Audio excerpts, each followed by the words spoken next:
అందరికీ నమస్కారం అండి. ఎలా ఉన్నారు? బాగున్నారా? నేను కూడా బాగున్నాను.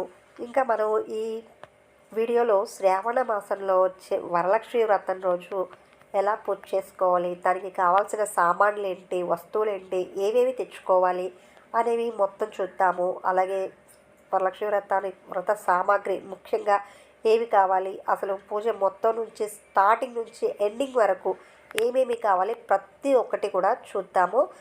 అంతకంటే ముందు ఈ వీడియో చూసే ముందు మీ అందరికీ చిన్న రిక్వెస్ట్ అండి, మరి ఎవరైనా ఫస్ట్ టైం చూస్తుంటే ప్లీజ్ సబ్స్క్రైబ్ చేసుకోండి. ఇంకైతే వీడియోలోకి వెళ్ళిపోదాము. మనకు సాక్షాత్తు ఆ పరమేశ్వరుడే చెప్పినటువంటి పార్వతీదేవికి చెప్పినటువంటి ఇది కథేనండి. అది మనకు స్కంద పురాణంలో కూడా తెలుస్తుంది.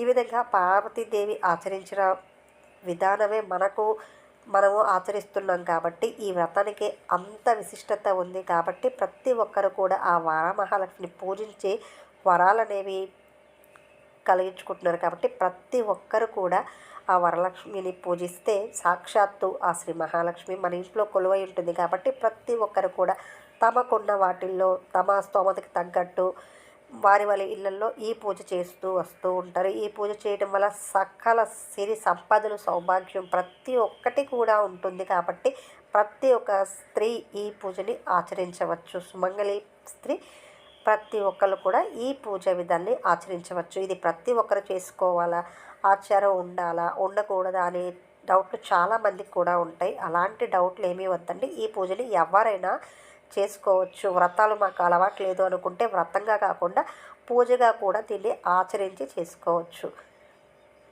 దానికి ఏమేమి కావాలి అనేవి మనం వరుసగా తెలుసుకుందాము. ఇంకా ఈ వరలక్ష్మి వ్రతానికి చాలామంది చీర కట్టి అలంకరించుకునే వాళ్ళు ఉంటారు, లేదా ఖచ్చితంగా కలశం పెట్టి చేసుకోవాలా అనే డౌట్ కూడా చాలామందికి ఉంటుంది. కలశం చాలామంది పెట్టుకోరు.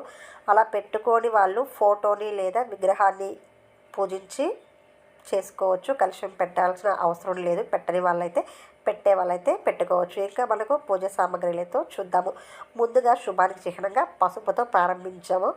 అలాగే పసుపు, కుంకుమ, లక్ష్మీదేవి ఫోటో లేదా విగ్రహం అండి. ఎరుపు లేదా పచ్చ రంగు చీర ఉంటే చాలా శుభప్రదం. ఇంకా పీటలు ఆసనం కోసం అంటే అమ్మవారిని కూర్చోపెట్టడానికి, కలశం పెట్టడానికి, బియ్యము అది కలశం కింద పోయడానికి, అలాగే బియ్యం పిండి ముగ్గు వేస్తాం కదా ఆ ముగ్గు కోసం, అలాగే మామిడాకులు తోరణాలు కట్టేదానికి, కలశంలో పెట్టడానికి మామిడాకులు కూడా మనకు చక్కగా ఉంటాయి. వీటి కోసం అరటి పిలకలు కూడా తెచ్చుకుంటే బాగుంటుంది.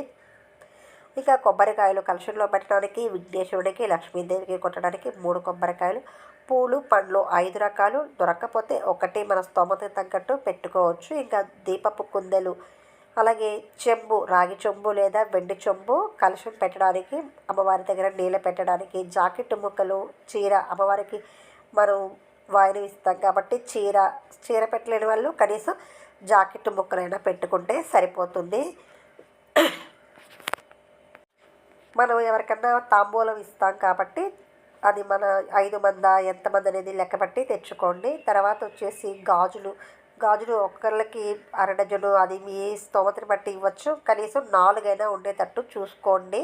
ఇంకా తమలపాకులు, వక్కలు, పంచామృతం అంటే అమ్మవారికి అభిషేకం చేయడానికి ఆవు పాలు, పెరుగు, తేనె, నెయ్యి, చక్కెర ఇవన్నీ పంచామృతం చేయడానికి, కడ్డీలు, కర్పూరం, పచ్చకర్పూరం ఉంటే చాలా మంచిది. ఇంకా హారతి గంట, పంచహారతి, ప్లేట్లు, గ్లాసులు, అక్షింతలు, తోరాలంటే తోర పూజకి తోర పూజ అనేది వరలక్ష్మి వ్రతంలో ఖచ్చితంగా చేయాలి. కాబట్టి ఇంకా ప్రసాదాలు అది మన స్తోమతకి పట్టి చేసుకోవచ్చండి. ఇంకా పానకం, వడపప్పు అయితే ఖచ్చితంగా పెట్టాలి. వీటి కోసం మిరియాలు, బెల్లం, పెసరపప్పు, ఏలకలు ఇవన్నీ కూడా మనం సిద్ధంగా చేసుకోవాలి. ఇంకా ముత్తైదువులకి ఇవ్వడానికి, అమ్మవారికి పెట్టడానికి కూడా శనగలు అంటే ముండి శనగలు ముందుగానే నానబెట్టి రెడీ చేసుకోవాలి. అలాగే గంధం, చిల్లర నాణేలు, వాయిన సామాగ్రి కూడా సిద్ధం చేసుకోవాలి.